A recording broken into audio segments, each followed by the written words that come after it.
Adik perempuan pemimpin Korea Utara Kim Jong-un menyelar Persatuan Negara-Negara Asia Tenggara ASEAN hari ini kerana berusaha untuk menjadikan Semenanjung Korea bebas senjata nuklear.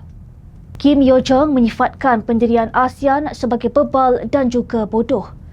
Pada forum serantau tahunannya minggu lalu, ASEAN menyarakan kebimbangan mendalam terhadap pembangunan berterusan senjata nuklear oleh Pyongyang dan menekankan kepentingan dialog untuk merealisasikan keamanan dan kestabilan berkekalan di Semenanjung Korea yang bebas nuklear. Korea Utara sudah lama menegaskan haknya untuk membangunkan program senjata nuklear dan peluru berpandu balistik walaupun dilarang di bawah syarat Sekatan Majlis Keselamatan Pertubuhan Bangsa-Bangsa Bersatu PBB. Korea Utara memeterikan status nukliernya dalam Perlembagaan Negara pada 2023. Yo Jong menyuarakan rasa tidak puas hati yang kuat dengan sikap permusuhan tanpa berselindung Forum ASEAN kerana bersetuju dengan doktrin denuklearisasi yang dicanang Amerika Syarikat dan mengabaikan Perlembagaan Korea Utara.